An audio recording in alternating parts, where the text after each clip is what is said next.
Hey Rose, it's Monday, December 1st, and here's the deal. We started this channel as a way to make scientific learning fun and entertaining to bring knowledge to a wider audience.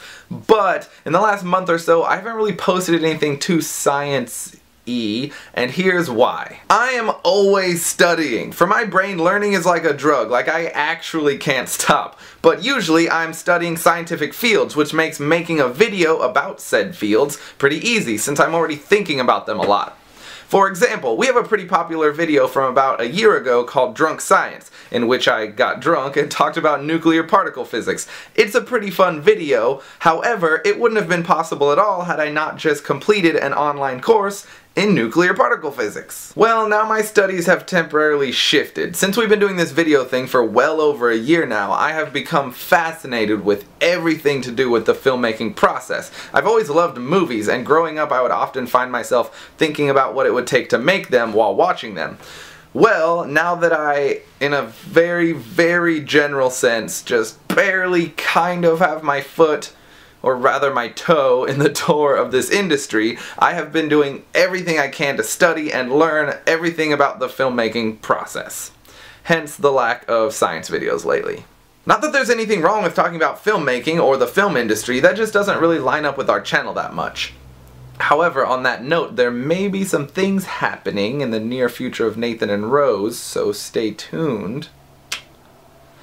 I've maybe said too much. Anyway, science! What is more scientific than computers? And what is more astronomically amazing than a 2,000-year-old computer? The Antikythera Mechanism was discovered in 1901 in an ancient shipwreck off of the Greek island of Antikythera, but it wasn't until 2006 that high-resolution X-ray imaging allowed us to peek inside of this rusted block to figure out what its true purpose actually was. And what we found is nearly unbelievable. In fact, if it weren't for all the evidence, I wouldn't even believe it. It was housed in a wooden box and had 30 bronze gears. By analyzing the relationships between these gears, it was found that it was used to predict astronomical positions and eclipses, making it the oldest analog computer ever discovered. It was made over 1,000 years before even the simplest mechanical clock was invented. The complexity of this mechanism was so incredible that machines would not reach this level of complexity until around the 14th century, about 1500 to 1800 years later.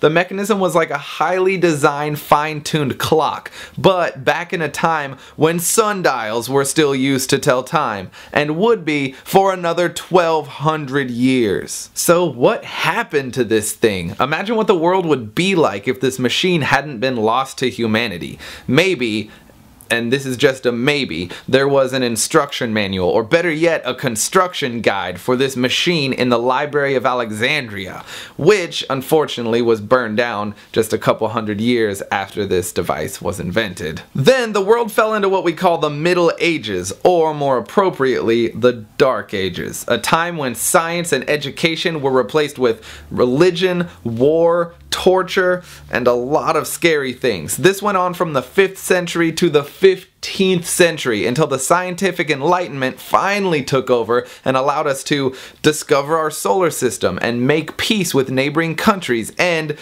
invent some of the first complex mechanical devices, including the clock, not knowing that someone had already done that over 1,000 years earlier. Just imagine what the world would be like if we hadn't spent that 1,000 years hiding from science. This is why scientific communication is so important to me. You can burn down libraries, you can torture anyone who thinks that Earth isn't the center of the universe, but as long as I am here on the internet, I will do everything in my power to share science, knowledge, and the truth with the world. Rose, I know you will too, and we will see you on Wednesday.